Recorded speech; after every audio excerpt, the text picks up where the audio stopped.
Manager in the System Center Virtual Machine Manager team, and we're going to talk about configuring networking and storage. You'll notice this is a part one session, so there's two other parts to this. It'll occur tomorrow and Thursday. One of them will cover out-of-band management, bare metal provisioning. Another one will cover cluster creation, patching, things of that nature. So this will give you a good foundation. A couple clarifying questions for me for context. How many folks are familiar with VMM 2008R2? Great, most of you. How many of you have downloaded the beta of VMM 2012? Good number. And who attended this morning's session? I think it was SIM 211, which was an overview of VMM 2012. Okay, great. So this is going to be about the fabric, clearly, from the title of the presentation. However, since we're introducing a number of abstractions in VMM 2012, not the least of which is the cloud abstraction, we also have abstractions in the networking and storage features, which we're going to talk about this afternoon. I'm going to bring it sort of full circle and show you why we've put these abstractions in place, what it gives you from a self-service user perspective. Self-service user who typically doesn't really care much about the fabric, doesn't really know anything about hosts, IP subnets, load balancers, particular SANs, right? They just know the characteristics of the VM or the VMs in a service that they happen to be deploying. So they know that a VM needs gold storage according to your classification or bronze storage. They know that the web tier of that service has to be connected to the internet, while the back end of the service, the SQL tier, only needs corp access. So instead of them having to ask you for particular IP ranges or describe things in detail that they probably don't have a lot of experience with, these abstractions allow them to choose something based on friendly names.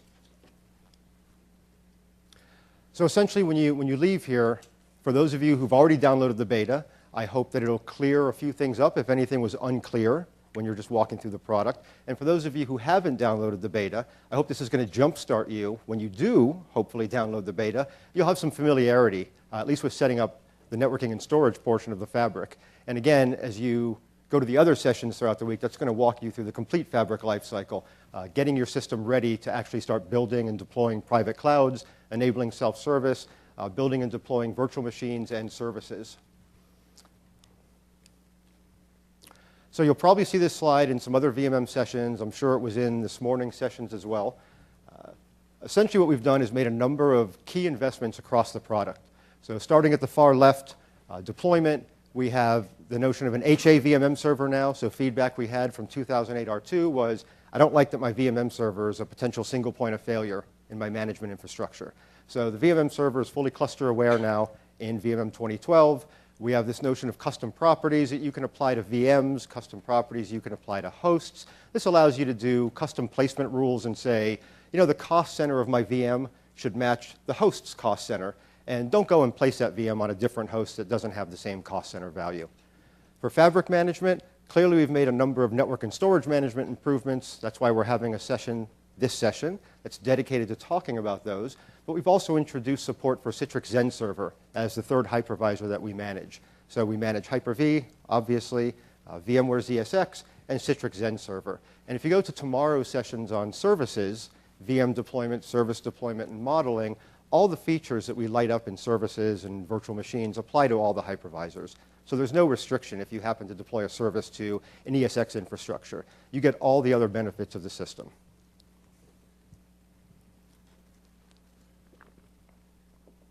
Again, one of the key investments we've made from an abstraction perspective is the cloud, and this cloud object that gives your self-service users something to deploy their VMs and their services into without having any knowledge of the underlying fabric. In fact, a self-service user can't see any of the fabric in VMM, and we hide the fabric details from them on purpose. For an admin, clearly you get to see all the fabric, whether it's full admin, delegated admin. We'll talk a little bit about the user roles just to set context for not only this session, but the other ones coming after this. And finally, service management, again, plug for tomorrow's session. This is the notion of not only connected VMs, but we've introduced application deployment features into VMM 2012. Springing up a VM with a base OS is pretty much a well-understood problem, right? And it seems to have been solved. But I'd ask you, how many VMs do you actually have running in your environment that have a base OS and don't even have a role or feature configured? I don't think in Server 2008 R2 you'd find any. I think even the file server is a role. So what we've done in 2012 is enable application deployment, because that's really what's important about the VMs, are the applications running inside of them.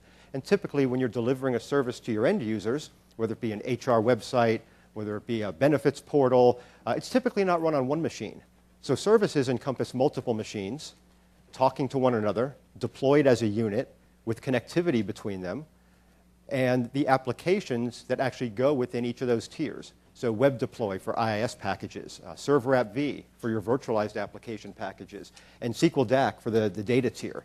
And if you go to tomorrow's session, we'll talk a little bit about how we've done application deployment, how we've done role and feature enablement, and how those tie into the self-service user's view of the VMM cloud. This session is not going to focus on all of fabric management, but if you attend sessions 2 and 3, it's going to cover everything in this square. We're going to focus clearly on network and storage management in today's session. So what we've done when we looked at networking and storage improvements is, where do we have an opportunity to leverage existing standards that are out there? So for load balancers, there's no real standard, but we've worked with a number of vendors to try to get it right in terms of what are the common things that you do in terms of configuring a load balancer. What are the common types of load balancing mechanisms that are out there? What are the common types of settings that your network admins have to use when they're setting up a VIP, right? When they're setting up a pool, when they're adding members to a pool, and when they're deciding on a particular load balancing algorithm to use for a particular application. For storage, we've hedged our bets on the SMIS standard. So that's what we use to communicate with your SANs. You need an SMIS provider from your vendor. We're working with a number of vendors. For beta, there are providers out for EMC, Hitachi, Brocade. We have other vendors coming on, like NetApp, Dell for RC and RTM. So all the major storage vendors we're working with to make sure that they're going to have an SMIS provider that will allow you to go ahead and hook up your storage into VMM, bring in all the storage that happens to be out there, and then allocate it to your hosts, your clusters, classify it for your self-service users. So again, they can leverage what they need without having to have knowledge of the underlying fabric, without having to give you, detailed minutia about what their application actually requires. So allow you to set up your own classifications based on whatever nomenclature you use within your organization, and then tie your existing storage to those classifications. The way we read in storage and the way we allow you to configure what we call logical networks, which are an abstraction that we're going to cover today, and the load balancer support for integrating load balancers that are in your environment into VMM and making it really easy to deploy services that have a tier or two that leverage load balancers, very, very deeply integrated into VMM. So we're going to walk through demos for that, where you bring a load balancer in, create a VIP template, and all your self-service user does essentially is choose what's the VIP template that they need. So you could imagine a VIP template for persistent HTTP or for non-persistent HTTPS. Right? They know what the application is supposed to do, but they don't know all the underlying technology of, well, what kind of persistence mechanism do I need? Or what kind of load balancing algorithm do I need? It's all abstracted away from them. And finally, we have tried as much as possible to maintain full backward compatibility. That goes from a PowerShell perspective, as well as folks that are leveraging the existing VDS hardware providers for your storage needs. Anyone leveraging VDS with VMM 2008 R2? Okay, so you get to start from scratch and get the SMIS provider. But if someone is using it and for whatever reason didn't raise their hand, we do have full backward compatibility with our existing VDS hardware providers for SAN management. So I said we're going to talk a little bit about user roles just to set the stage of how we've sort of divided the world in VMM 2012. And we took a very similar approach to what we did with VMM 2008 R2, where we have admin roles. We've introduced a new one in the read-only admin. Not going to go into depth on that, but we have the full admin that everyone's familiar with, the delegated admin, and then still the self-service user. Your admin roles are the only roles in the system that see any of the fabric, whether it's storage, whether it's networking, whether it's hosts, whether it's clusters, whether it's host groups. Your self-service users are scoped to clouds and clouds only. So when they access VMM, either through the rich console, through an application like our SSP that we're shipping, or through the new Concero portal, all they see are clouds, templates that they've been assigned, and VMs and services that they've deployed and are managing, along with their view of library shares that you've delegated to them as well. They see no hosts, they see no real network information, they see no real storage information. All they see are abstractions that you've set up, again, to make their deployment, their management easier, so they don't have to worry about the fabric. They get to describe the size and shape of their VMs, or perhaps you've delegated templates to them and you don't allow them to author their own templates. They just get to set, this is what my VM, this is what my service, this is what my tier requires. VMM, you go find a good home for it based on the abstractions that my admins put in place for storage classifications, for logical networks, and so forth. So fabric management for us is about the physical servers that are out there, your host clusters. It's about the network, clearly, and about storage. So we'll allow you in 2012 to go through and discover storage arrays and pools to classify that storage, and we'll walk through demos of all of this. So if it's not completely clear from the slides, hopefully it will be once we jump into the system. We allow you to define logical networks. We've introduced IP address pool management. So if you're doing a lot of static IP assignment, you can have VMM handle that for you. Dish out IPs and reclaim them again once the VM's been either migrated to a host that doesn't have access to that logical network, or it's been destroyed, right? It's been deleted. And then for physical servers, we're introducing support for Zen Server in this release, something we haven't had in the past. And also we've integrated with remote management via IPMI and DCMI. Again, another example of how we're trying to take a standards-based approach to what we're doing in extending VMM 2012. So networking, broad overview. We have an abstraction that we call logical networks, and we use logical networks so that, especially for customers that have multiple locations, you probably have a front-end network in each location. So you can have a logical network that you define, and then different definitions. So if I had a location in Atlanta and a location in New York, they may both have front-end logical networks. They may have both have internet-facing networks, but they each have different definitions in terms of the IP range, the subnet, the VLAN that they happen to be on. But my end users deploying VMs or services across either of those data centers or both of those data centers, again, all they know is this tier of my service needs internet access, or this tier of my service or this VM only needs corp access. So they just get to choose that and not worry about the fact that the network definitions happen to be different between New York and Atlanta. We also have automated provisioning of load balancers. So you bring a load balancer into the system, you install a provider that's provided by a vendor. So for beta, there are downloadable providers for Citrix NetScaler devices and Big IP F5 devices. Once you've installed those providers, which you install on the VMM server, you can then go ahead and register either NetScaler or F5 devices, which happen to be in your environment, scope them to host groups, and create VIP templates, again, for your end users to just choose the description of what type of load balancer they need, or what type of load balancing they need, or what type of traffic they expect to hit that website. So logical networks and IP pools. We have Boston and New York in this example, but as we were talking about a second ago, this is just for the case, or one use case, is when you have multiple locations, like 2 data centers, one in Boston, one in New York. And it turns out that I have, again, similar front-end networks or similar corporate networks, similar back-end networks in each of those environments, and I want to abstract that away from my end users. So for Boston, for New York, I could define a front-end network that happens to be 10.1.1.0 in Boston, 12.1.1.0 in New York. I can create IP pools in each of those if I need static IP address assignment. If I'm just using DHCP, I could configure a VLAN. I could leave everything blank. The VMs will just get DHCP assigned addresses to them.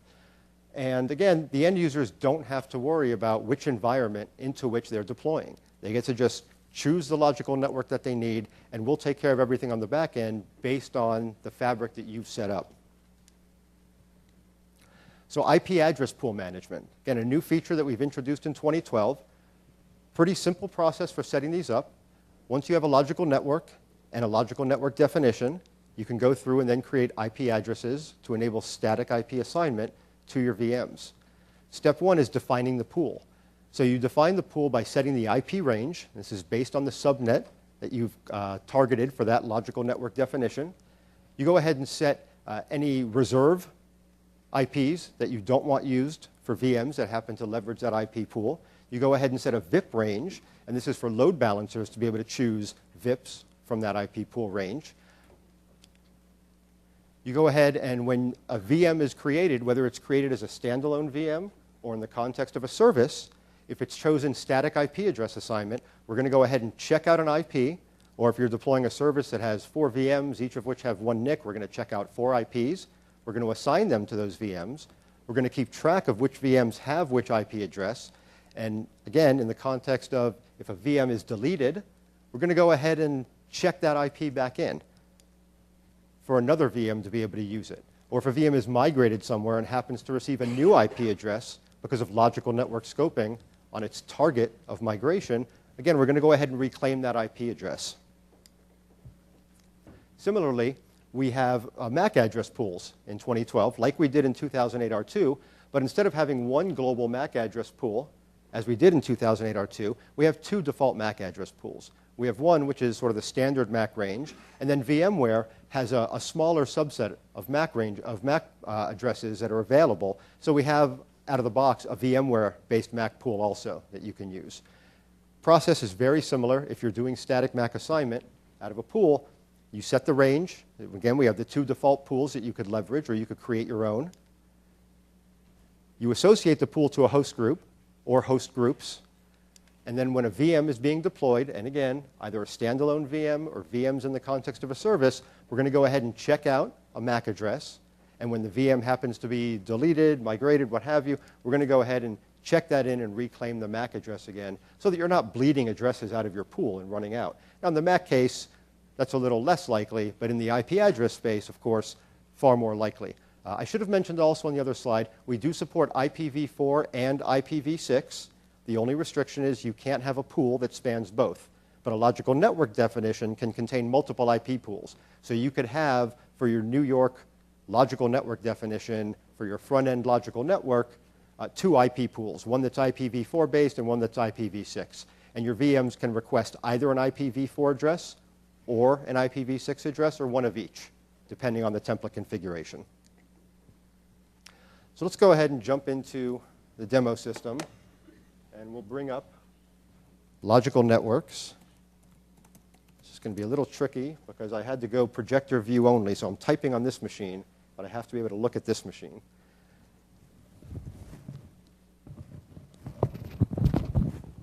Okay. So in the fabric space, down here in the Wonder Bar, we have a number of artifacts. We're not going to focus on servers in this talk. We're going to focus on networking and storage. So for each of these spaces, we have an overview page. So you can see here I have a couple logical networks defined, front-end and Redmond. I have my default VMware MAC address pool and my default MAC address pool. That shows how many total MAC addresses I have in each pool, how many are available. The same thing for my logical network, how many IP addresses happen to be in there for static IP pools that I've defined, how many are available at the moment, and then a load balancer summary. You can see I have one load balancer integrated into this system. We'll go ahead and hook a second one up in a later demo, an F5 device. This happens to be a Citrix NetScaler device. And if I jump into the logical networks view and go into my fabric resources here, I'll see the logical networks that I've created thus far. So I have a front-end logical network that has 3 definitions. One is for DHCP address assignment, another one is scoped to my New York host group, and the third one is scoped to my Seattle host group. And each one has an IP pool definition. So if I was going to create a new logical network, let's say I need one for backend, maybe my SQL servers need just backend network connectivity. It's as simple as right-clicking the logical networks, creating a new logical network, and remember, this is just an abstraction that we store in our database. This is just for you to model your network in user-friendly terms. And then you'll fill out the details after we create this. We'll walk through that. But your end users just get to really choose the logical network they need. So we give it a sensible name of backend, because I probably have a backend network in all my locations. So if I had 2 data centers, again, Boston, New York, I have a backend network in each. Their definitions are probably different, but my end users don't really care about the definitions. They just care that they need backend network access. So once you've created a logical network, which again is just an abstraction, just a model, you can go ahead, right-click it, and create a definition. So the definition is applied to one or more host groups. So in this case, I'll say I'm going to create a back-end network definition for my New York location. And I'm going to scope it to my New York host group. And what this means is VMs or services that are being deployed into a New York host group or any of the sub-host groups, such as production or BCP, they're going to be able to draw and use this logical network and any of the IP pools that I happen to create underneath it. So I can assign subnets here to this logical network definition. Again, this is for New York, my back-end network. So I can insert one or more rows and give them VLAN IDs if I need to.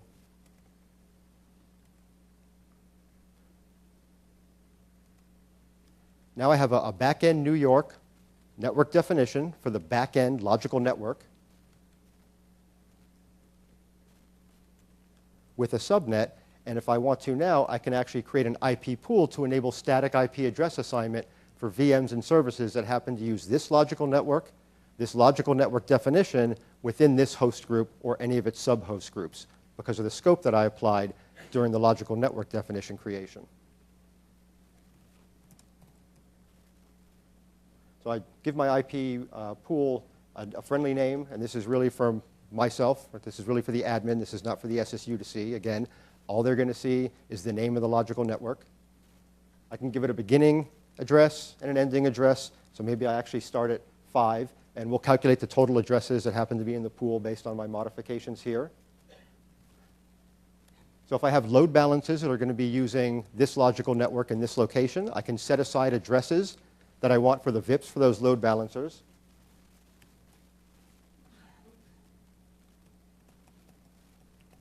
So I'll set aside 15 addresses for my VIPs. I could reserve other IP addresses in this range that I don't want VMM to allocate for whatever reason. I'm not going to do that in this IP pool setup. I can now specify my gateway address, which I need for static IP address assignment. My VMs are going to need a gateway.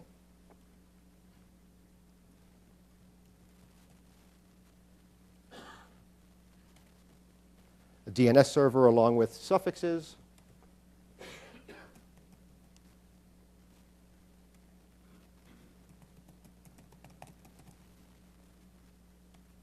A Win server, optional, if you're still using it. If you need Wins, if you need NetBIOS over TCP/IP, you can set that up there. I get a quick summary of all the information I've used.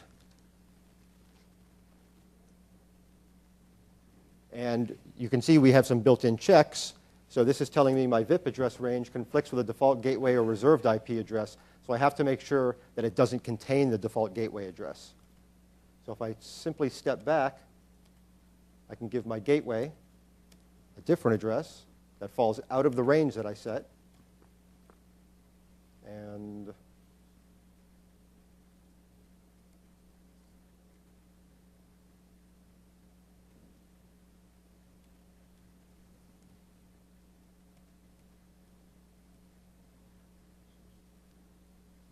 oh, my gateway's in my VIP pool.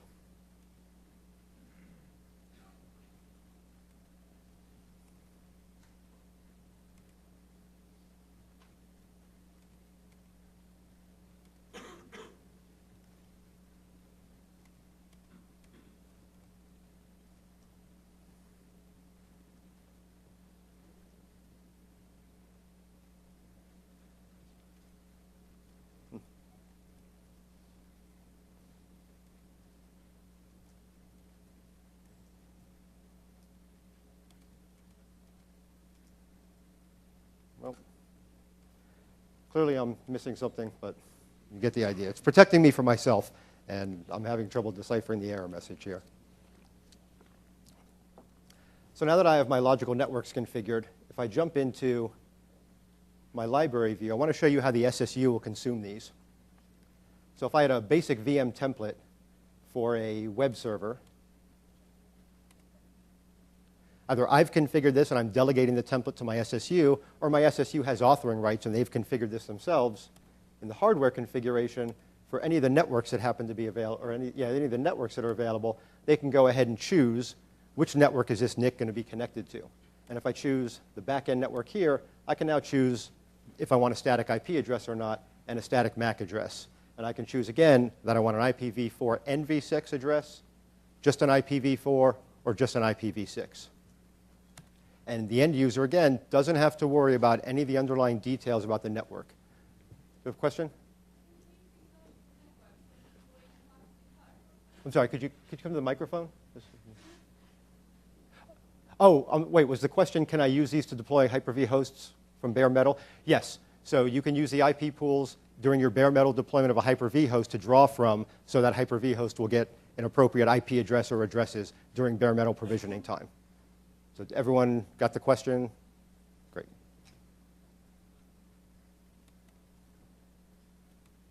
And again, this is how my self-service users consume the fabric without being completely aware of all the underlying details that happen to be in the fabric.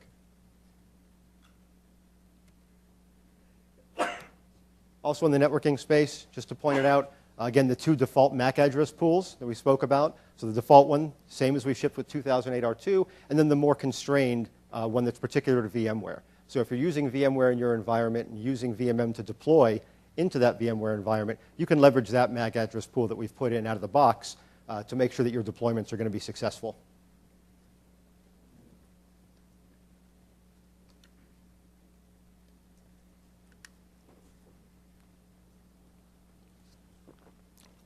So we're going to go back to the slides, and we'll talk real briefly, before we jump back into another demo, about VIP address pool management.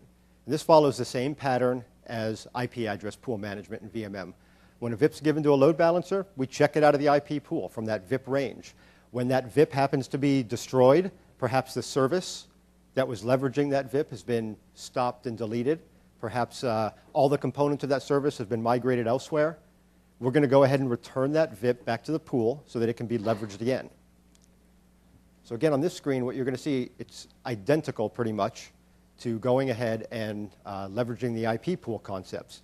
Now, in terms of load balancer integration, it's a very simple process to integrate your load balancer into VMM. Step one is you're going to download that provider. And again, for beta, there are freely downloadable providers for Citrix NetScaler devices and Big IP F5 devices. So you install that provider on your VMM server. It's a PowerShell-based provider. We will have additional support for other load balancers at the RC, RTM timeframe, and we'll talk about those in a minute. After you've registered and installed that provider on the VMM server, you're going to go ahead and add a load balancer. So you're going to have an account that has access to that load balancer.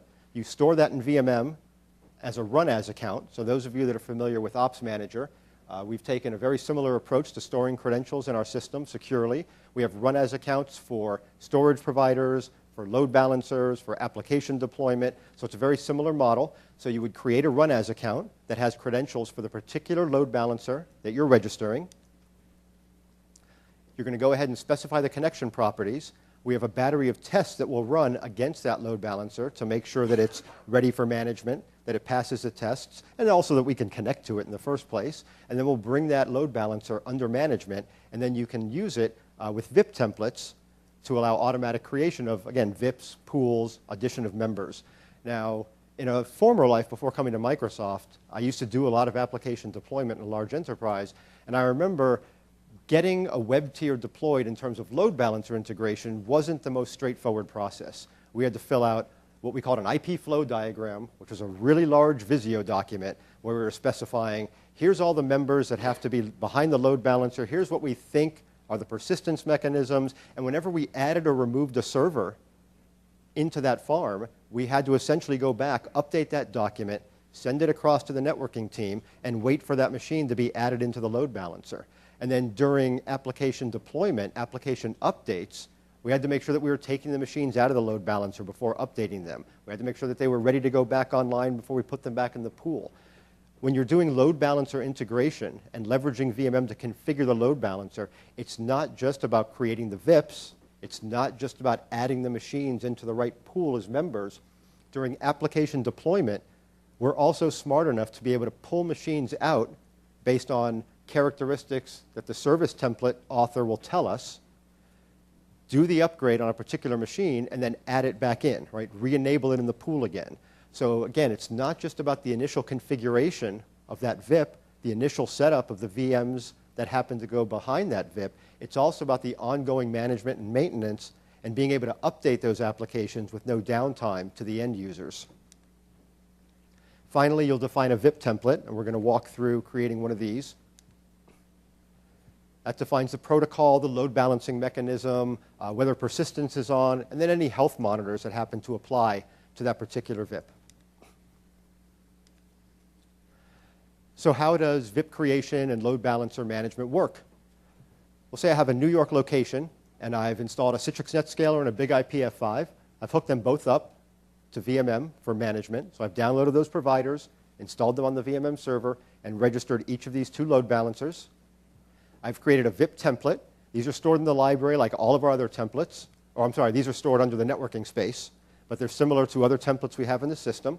So I've defined one that's called NetScaler, so NetS_HTTPS. And this is for applications that need load balancing on port 443 using HTTPS. So now I have 2 IP pools that are also assigned into my New York host group. VMM is managing a particular NetScaler device and a particular Big IP device.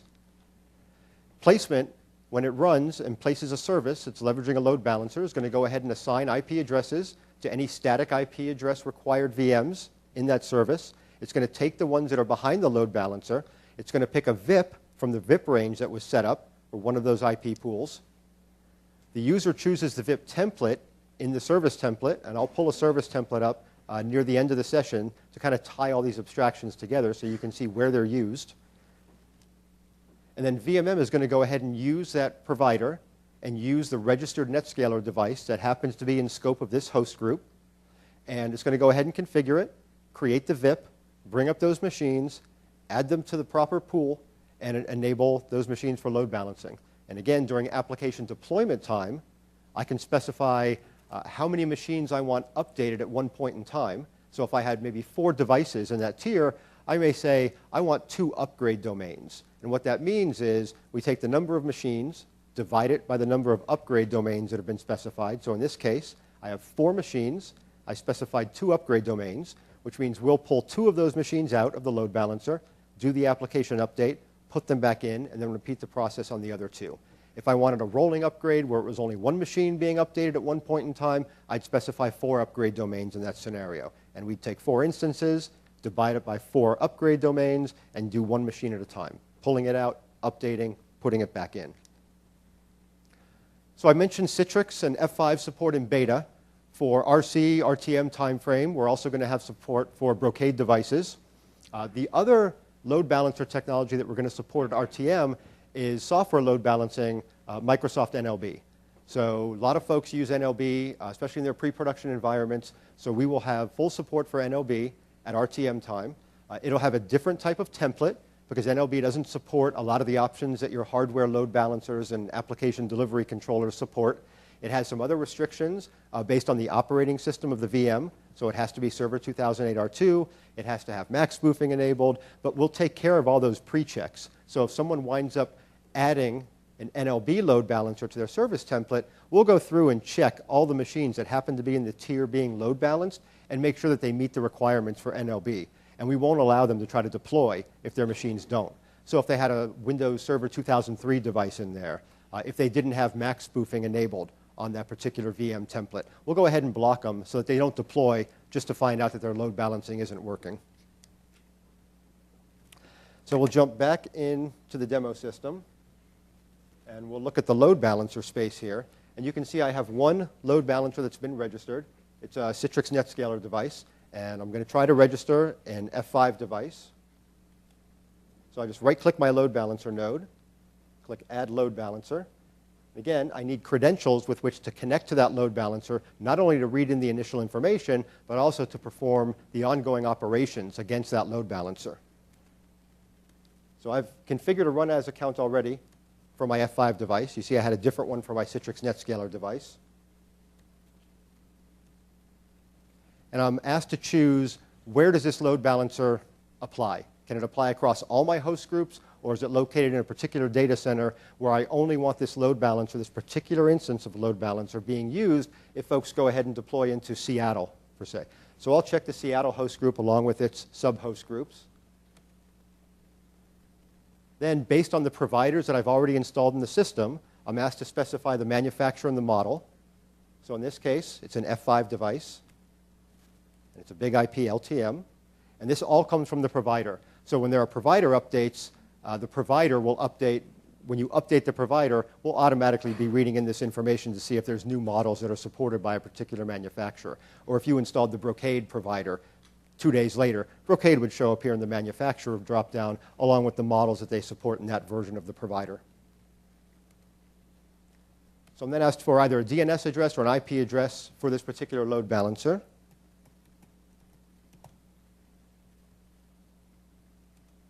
Along with the port.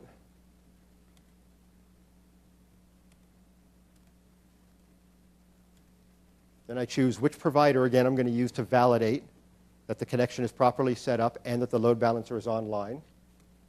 I can hit my test, and what we're going to do is try to connect to that load balancer, run a series of tests against it to make sure that everything looks good before we allow you to complete the wizard and actually bring the balancer in for management.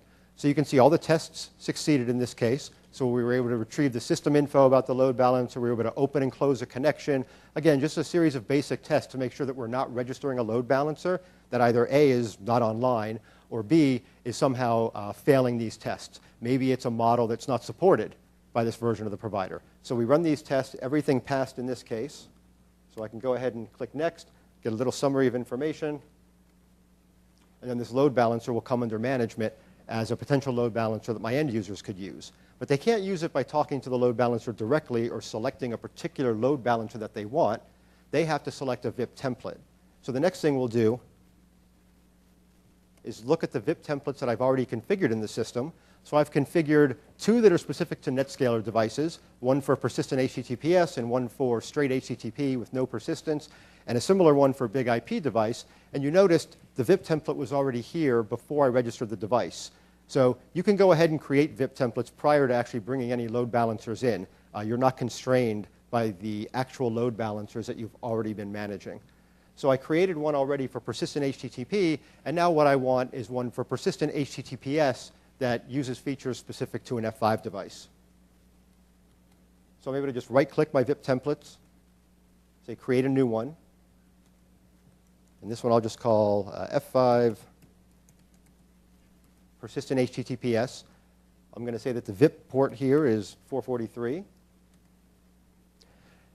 And I'm given an option to create either a generic template or a specific template. A generic template is one that I feel will apply to any load balancer that happens to be in my environment, whereas a specific template applies to a particular type of device. For NLB support and RTM, there will be a specific type for NLB. You will have to choose that if you plan to use that template with NLB. Our NLB support will not allow you to use a generic template because in the generic template are things that are not applicable to an NLB device, whereas the things we've defined and the configuration settings we've put in the generic template apply to all the hardware load balancers that we support for management. So I'll create this one as a specific VIP template. And I'll say it's an F5 big IP LTM again. I'm allowed to choose the protocol here. And we said this was going to be HTTPS. I could specify a custom protocol if I happen to be doing maybe COM load balancing behind this hardware device. I'll choose HTTPS. And then I'm asked, since it's HTTPS, am I passing through the SSL traffic directly to the servers, or am I doing SSL termination? Am I terminating this with the load balancer? And if so, what's the certificate? And am I actually re-encrypting the traffic from the load balancer to the back-end machines, or am I terminating it strictly and then just passing HTTP back to the web servers? So common scenario that we've heard from customers and I've actually experienced firsthand is you'll do SSL termination on your hardware load balancer so that you can do maybe host header support on your web server in the back end, so you don't need an IP address for every single IIS site. You want to offload the SSL processing strictly to the load balancer. So we support that in all of our generic and specific templates, with the exception of NLB, of course, because they don't have this feature. But for Citrix, for F5, for Brocade, this template would work, so I could terminate and either re-encrypt or not re-encrypt. I'll say for this template, it's just going to do pass-through. It's going to pass the traffic straight through to the web servers behind. I can then, yeah, question?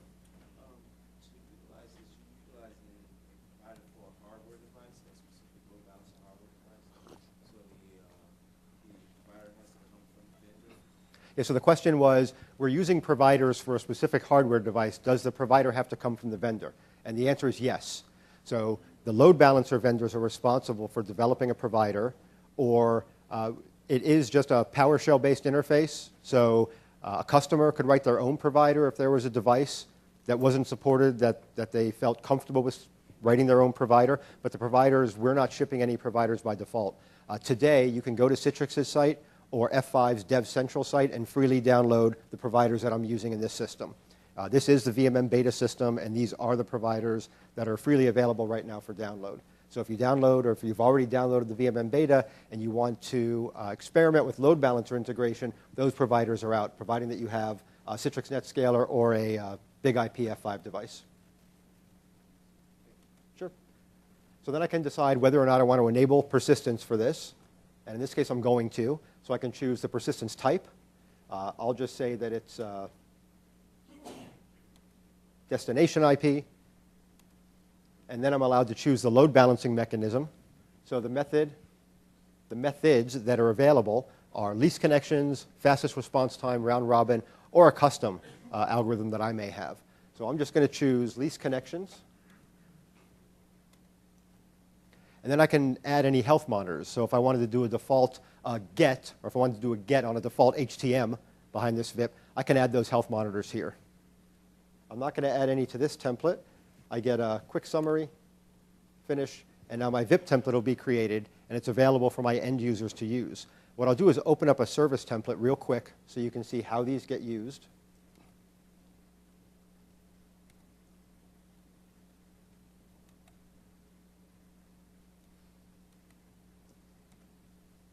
So I have this blog engine service that has two tiers. One's a web tier that should be behind a load balancer, and the other one is a SQL tier, which is not behind a load balancer. And after I've added my load balancer to the canvas by just using the Add Load Balancer button at the top, again, as an end user, all I have to pick is what's the load balancer VIP profile that I need for this. And if it was a generic profile that could apply to either NetScaler or an F5, perhaps my only choices are persistent HTTPS and non-persistent HTTPS. And all I do is choose the mechanism of load balancing that I need, right, the VIP profile, a friendly name that you've given to the template, and I don't have to worry about which load balancer is going to actually be used for this deployment. We'll figure that out based on the scoping you've put in place when you registered the load balancer and assigned it to a host group tree.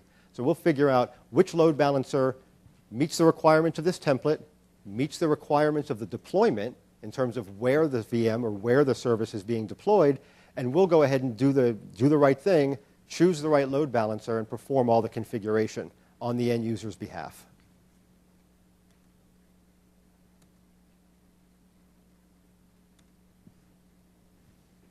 So we'll jump back to the presentation again, and we'll move over into storage.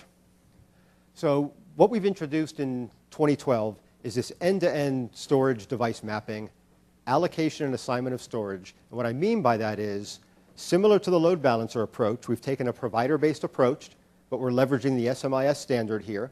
So vendors will ship SMIS providers. There's a number of them already available.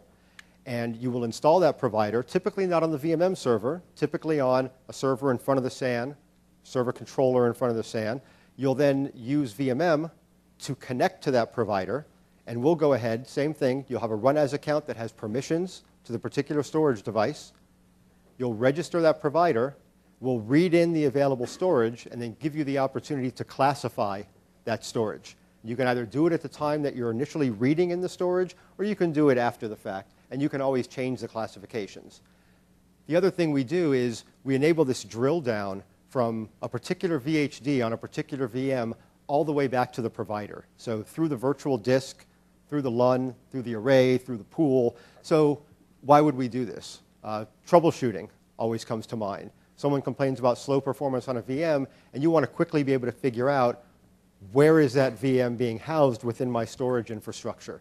So again, you can trace back all the way from the virtual machine to its virtual hard disk or virtual hard disks, to the LUN, to the logical disk, to the array, and we'll walk through that a little bit later. Finally, we have provisioning of VMs using the SAN, so snapshot clone, things like that, and migration, SAN-based migration of VMs.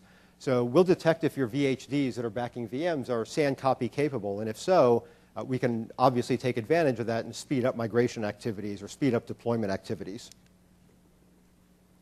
So again, we've taken a standards-based approach here, and we've built the integration in such a way that when we jump into the demo, I think you'll agree, much like the networking and particularly like the load balancing integration, you get to do all of your sort of ongoing management within the VMM console, right? So bring in the storage that's already been configured, carve it up, assign it to your clusters, assign it to your standalone hosts, and just allow end users to pick the type of storage they need.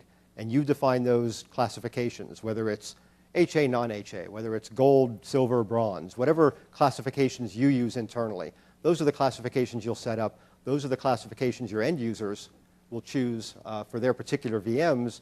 And if you're doing chargeback, if you're doing showback, right, you'll be able to map which VMs are using which storage classifications so that you can go back and say, hey, you know, this is what you used in terms of gold storage. This is what you use in terms of silver storage.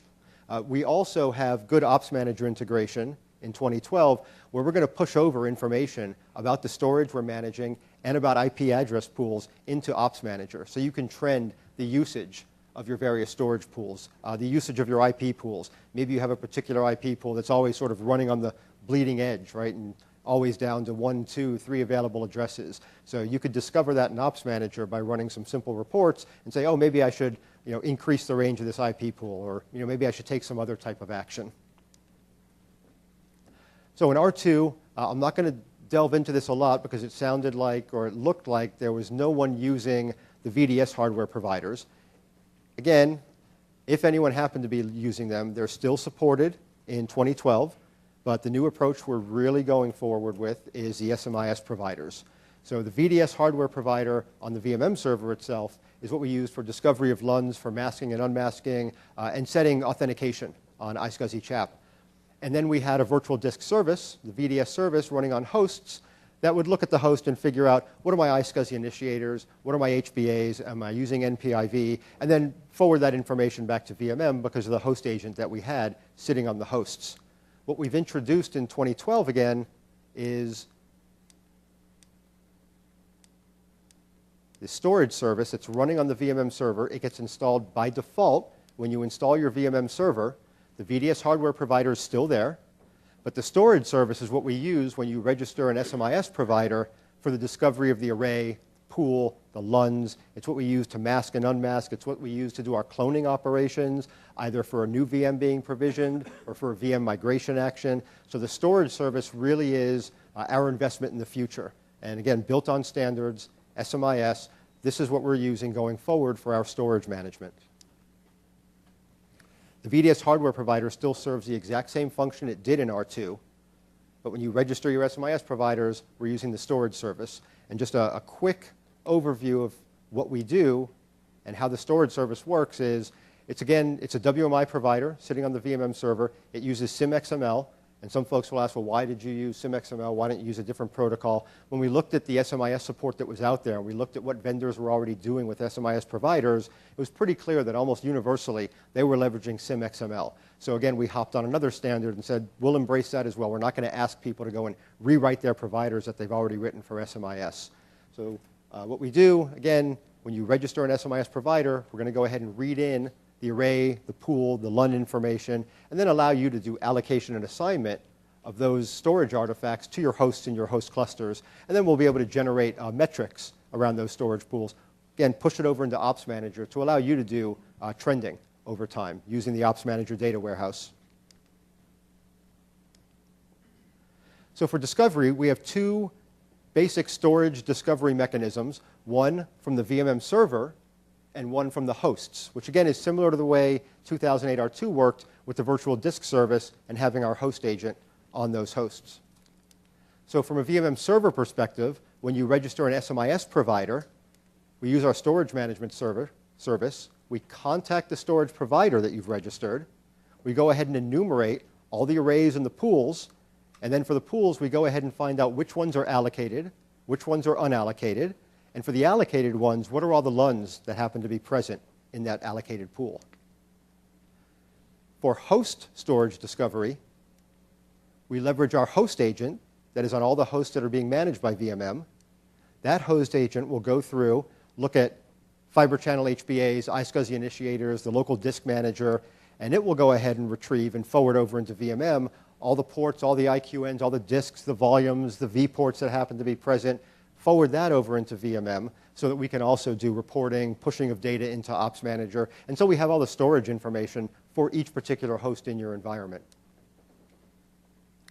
So we talked real briefly about a potential troubleshooting scenario where I want to get this end-to-end mapping of the resources being used by my virtual machines and how they relate to my storage infrastructure.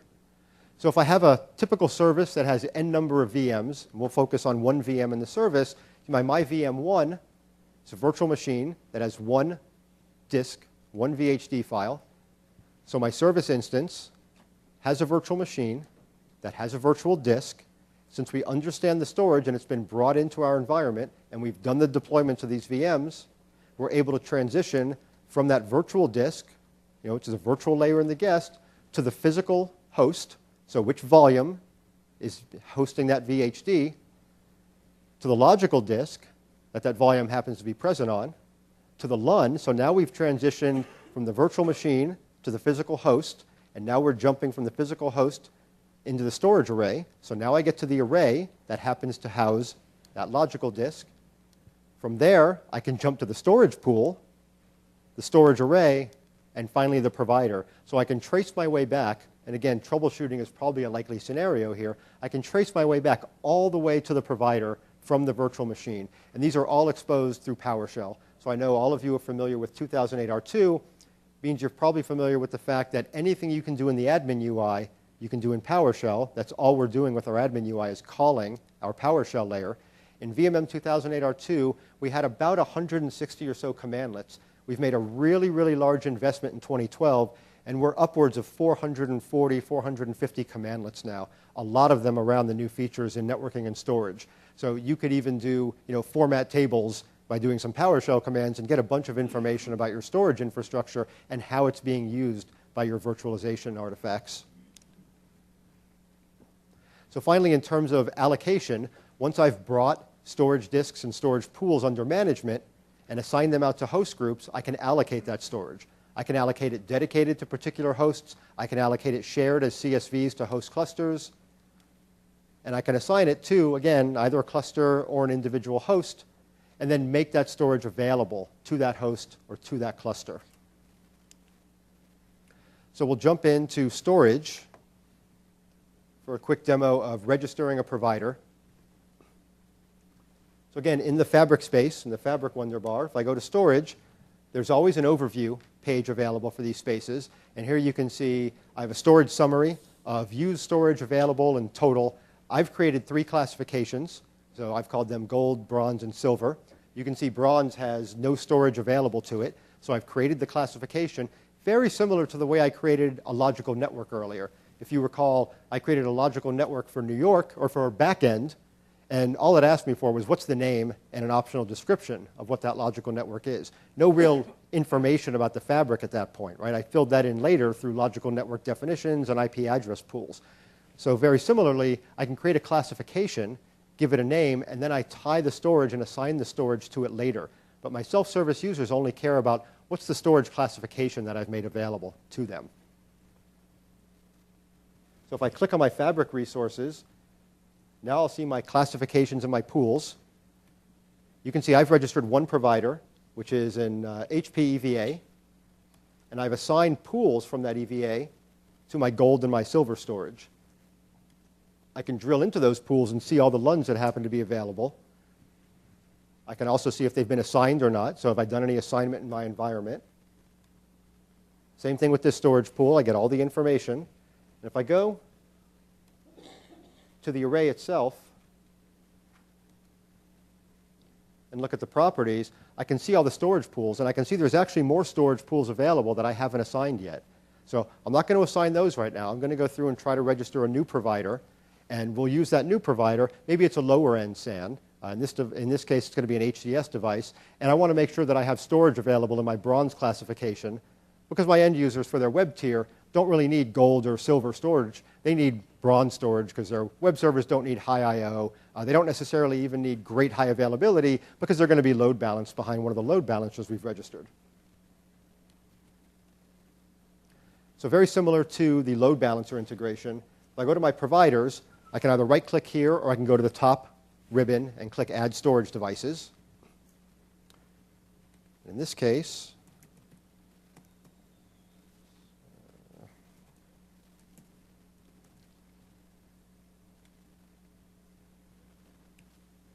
I'm going to double check the name of that device. And just like I did with my load balancer integration, I have to provide an account that has credentials on that back-end storage device. So I've created one for HDS, for my HP VAs, and for my Brocade SAN. In this case, I'm registering an HDS device, so I choose that Run As account. We can click Next, and now we're trying to go out and see, did I enter the right name? Did I enter the right credentials? Did I enter the right port for the connection? So we've discovered that Hitachi AMS 500 out there in the environment. I can go ahead and click Next, and it's going to show me all the pools that happen to be in that environment. There's only one. And I could just go ahead and from this page say that I want to bring this pool under management, and I want to assign it classification of bronze. And if I didn't have the classification I was looking for, maybe this is a really fast SAN, and I was creating a new classification that I was going to call platinum. From this screen, I can just go ahead and create a new classification. And again, just like a logical network, it's just a name and an optional description. And that's all I provide, because this is just an abstraction that my end users are going to be able to consume. So I'll go ahead and assign this to bronze. Next, again, typical summary. And this will take a minute while we're going ahead and pulling in all that storage pool information. But what will happen is, in this pane, and it was actually pretty fast, you can see now that pool has been assigned to bronze storage classification, and just like the other pools, I can drill in and see what's actually available there. And I have a bunch of really small LUNs available, but they're all under management now. They're assigned to bronze storage classification, so any of my end users that design templates and specify a storage classification of bronze, they're going to be put on this pool.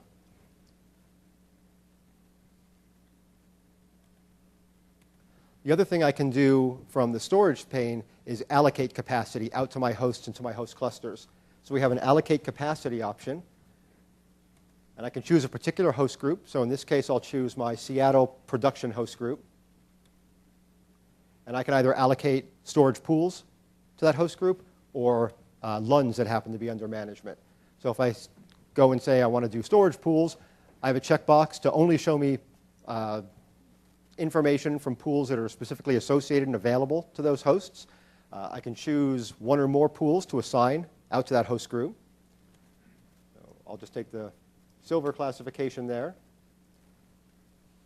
I could also assign one or more LUNs directly to that host or directly to that host group, and then make them available and expose them to either the hosts or the host clusters that happen to be in that host group.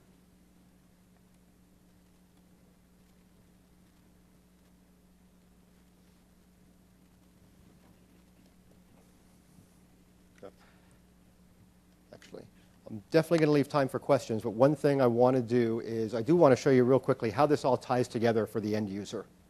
So if I go back to a typical service template, and I'll take my blog engine template that we opened up earlier. I showed you earlier how the end user would configure and select a logical network for a particular tier, how they would go ahead and pick what type of load balancing do I need, right? What's the VIP template that I want to use? For storage, if I look at my data tier, right, it's running a SQL server. Again, probably some pretty good disk I/O requirements there. So in the hardware configuration, for a particular virtual disk, you can specify what's the classification of storage that I need that virtual disk to be placed on. And when we go ahead and do placement, when we deploy that VM or when we deploy that service, for each VM, for each virtual hard disk that has a classification set, it's just an optional setting, we'll go ahead and make sure that we deploy to storage of that classification. And if it's not available for whatever reason, either there's not enough available storage, or potentially the host group into which they're deploying under the covers, the host group back in the cloud that they're deploying into, doesn't have any available storage, doesn't have any storage of that classification, they won't be allowed to proceed. They'll get an error, right? They'll be told why they can't proceed, And then it'll be up to the administrator to go back and say, well, did I not have available storage? Did I misallocate storage? Did I create this classification, make it available, but not make it available in this particular environment? For instance, maybe there's a dev cloud backed by a bunch of dev hosts, and there is no gold storage available in that environment. And someone's trying to deploy a template where they've asked for gold storage. So they'd have to go back and choose a different classification if they want to succeed deployment in that environment. So that's my data tier.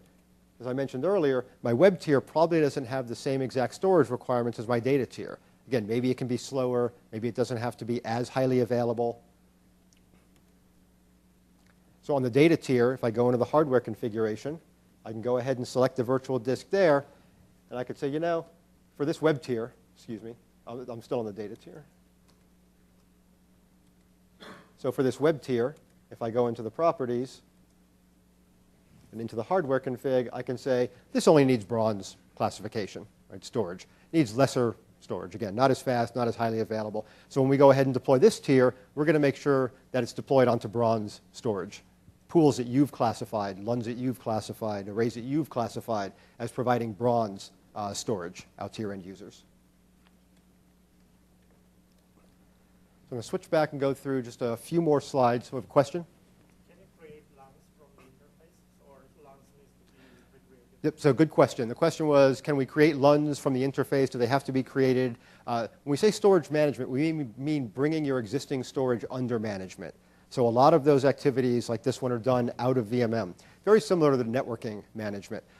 You can specify subnets, you can specify VLAN IDs, but we're not going to go and actually create those VLANs on network devices. So we still require that there's fabric setup that occurs outside of us, but then we're able to leverage the infrastructure that's already in place, read it in, understand it, so that you can make it available to your end users in a simple to consume manner by using, again, abstractions like logical networks, VIP templates, and storage classifications. I'm sorry?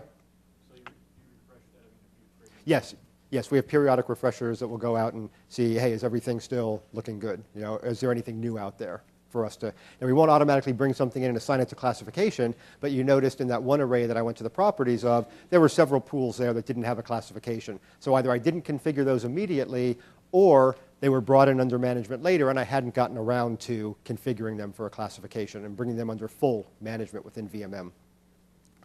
So I mentioned earlier, we'll detect if VHDs that happen to be in the library or attached to VMs are SAN copy capable. And if they are, we can leverage that during initial deployment, if it's coming out of the library, or during migration, when you're doing a migration of a VM and doing a storage migration, we can actually do a clone operation on the back end via the new storage service. So I go through the new template wizard. I actually have a VM whose template has a VHD that is SAN copy capable. And at the completion of the new VM wizard, we're going to go ahead, we're going to talk to the array to create a copy using either snapshot or cloning technologies. Again, this is what's present in that particular array in terms of its capabilities. We're going to attach that to the host. We're going to unmask it, get the VHD, hook it up to the VM, and your deployment is going to be much more rapid than if you were doing, say, a network copy, right, to do that VM deployment. So same thing, yep. I'm sorry? Would the SAN create a new LUN once that SEC is done? Yes. So the question was, will it create a new LUN during the copy clone operation? The answer is yes. It'll create a new LUN. That VHD will be presented to that LUN will be presented to the host. The VHD will be there, and the VM will know to leverage that VHD during deployment. Same thing with SAN migration. So we have support for SAN migration via either iSCSI or Fiber Channel.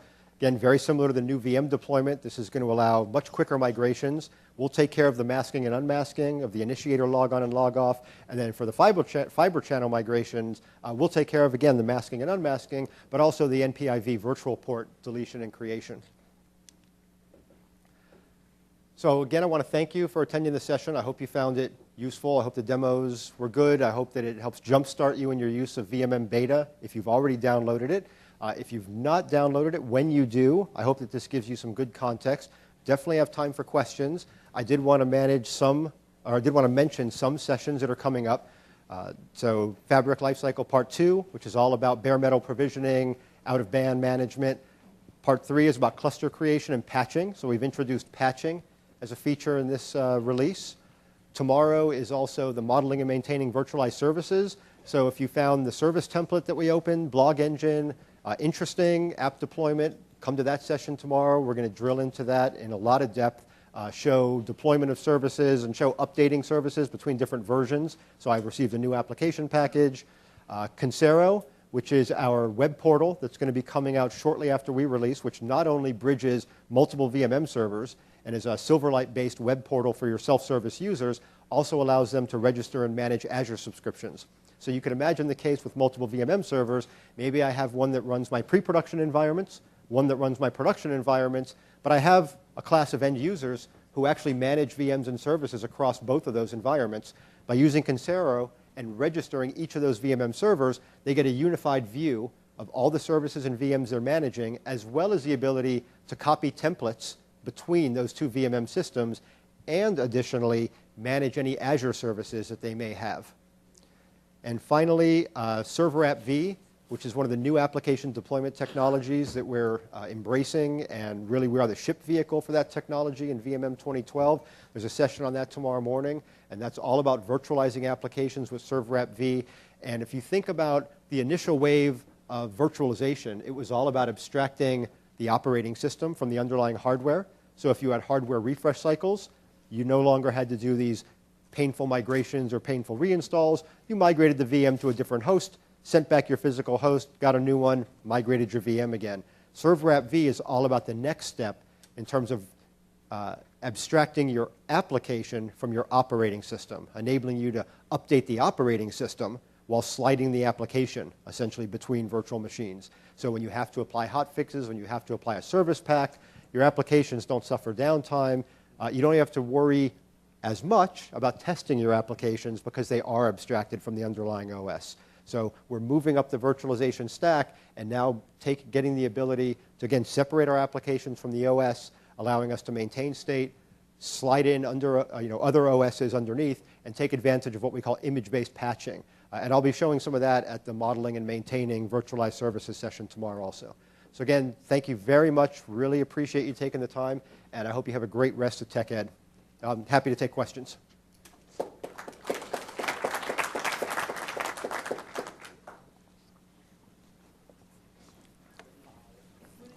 you said, when we were talking about before with it creating a new LUN,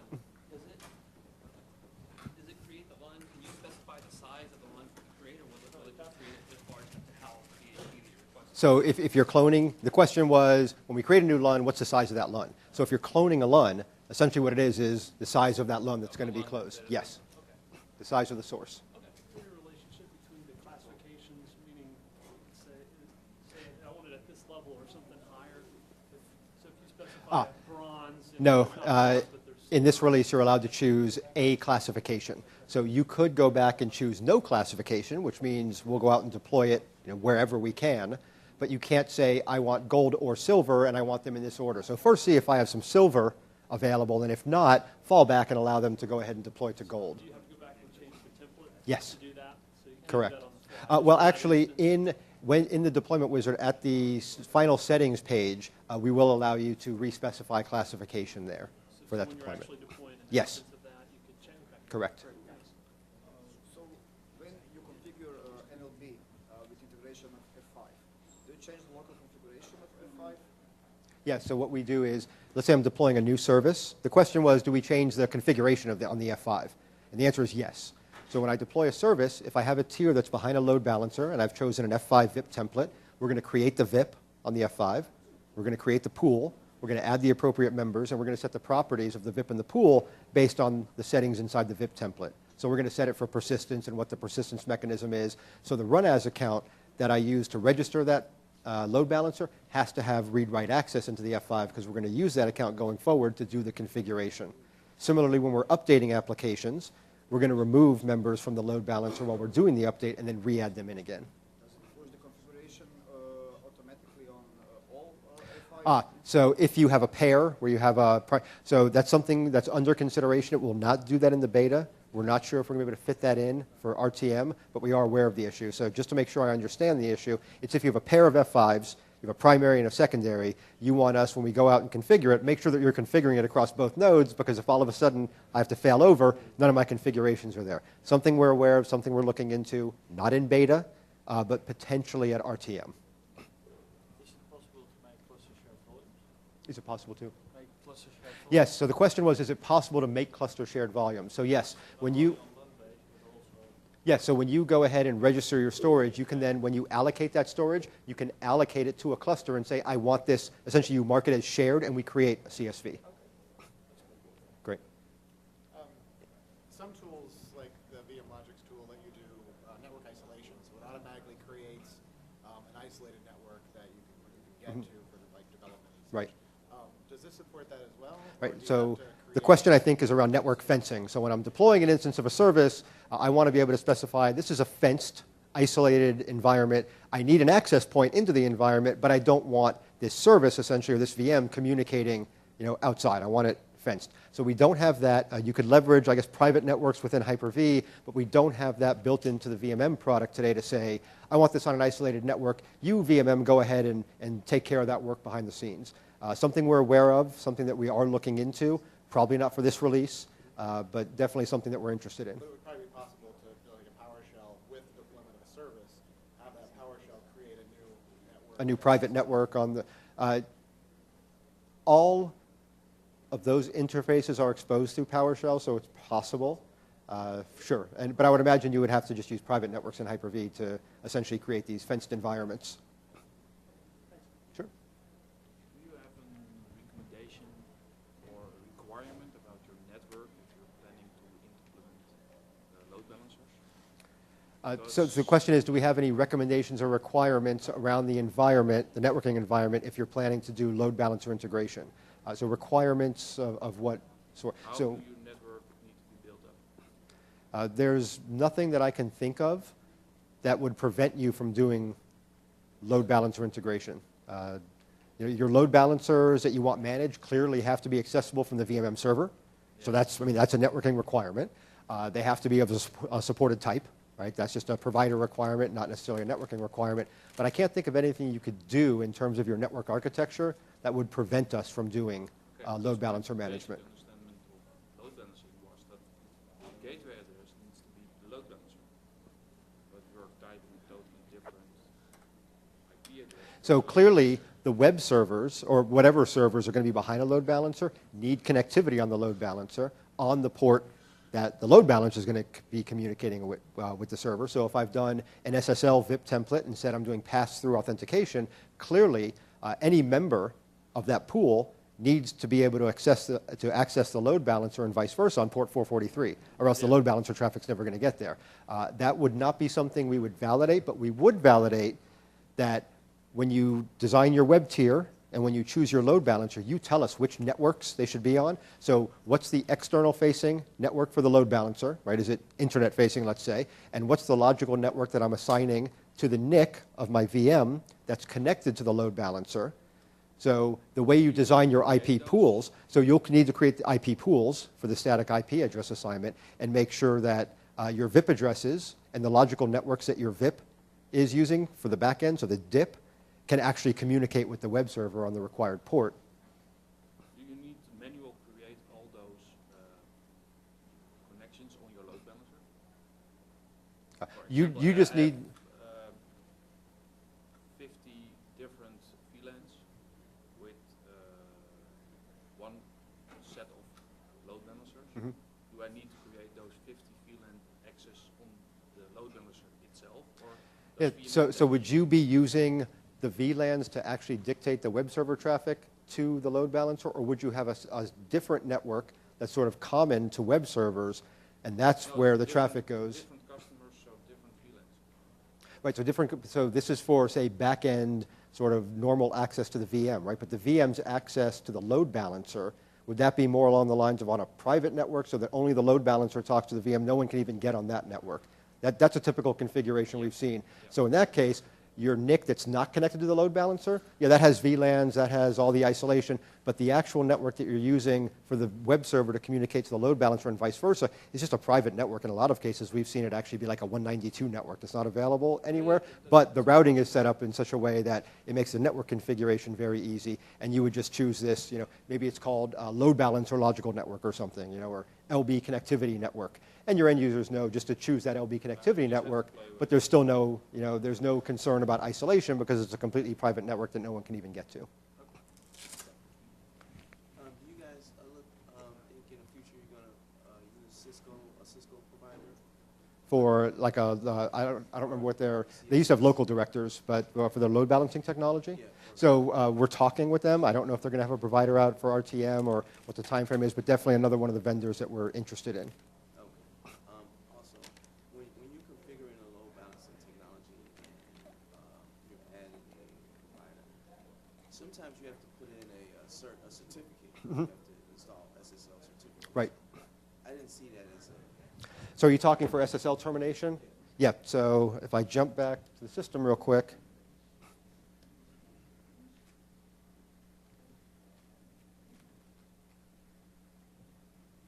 I go into my fabric space and go into my VIP templates, and I'll choose this persistent HTTPS template. In the protocol screen, if I choose that I'm going to terminate the SSL connection here, which means now the device needs a cert because it's not doing pass-through, this is where I can go ahead and add the cert and add the subject name and all that so that the load balancer can actually decrypt and then optionally re-encrypt the traffic if I happen to choose the checkbox right underneath that. Or I can just straight terminate. Yes. Yes. Other questions? I noticed there's no virtual switch kind of infrastructure still, so is there any plan to get down to that port level? Yeah, so I know that Hyper-V team is interested in that, and that's something we would look to light up. Nothing really to disclose or talk about at this point in time, unfortunately, but definitely something we're keenly aware of at multiple teams. Sure.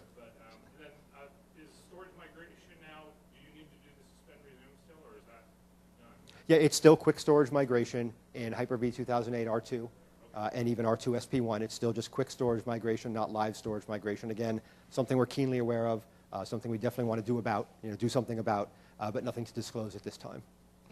I got two non-disclosed. I know. I feel proud.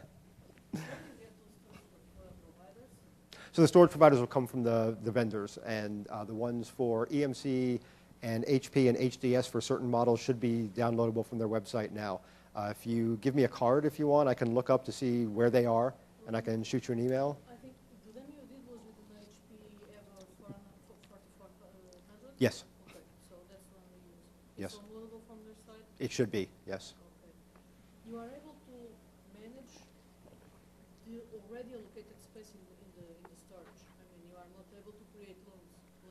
Right, so the storage configuration, all of the initial configuration still occurs via your storage management tool, and then we'll read in what's being presented to us. And even if a LAN is getting exhausted, you are not able to extend the LAN from VMM. Correct. So you still have to do that outside. Now, what we will do, though, is if you have Ops Manager and you've taken advantage of the integration, we'll be able to alert you, that, hey, this storage pool, for example, is running pretty low on capacity, or this device, this LUN is running pretty low on capacity.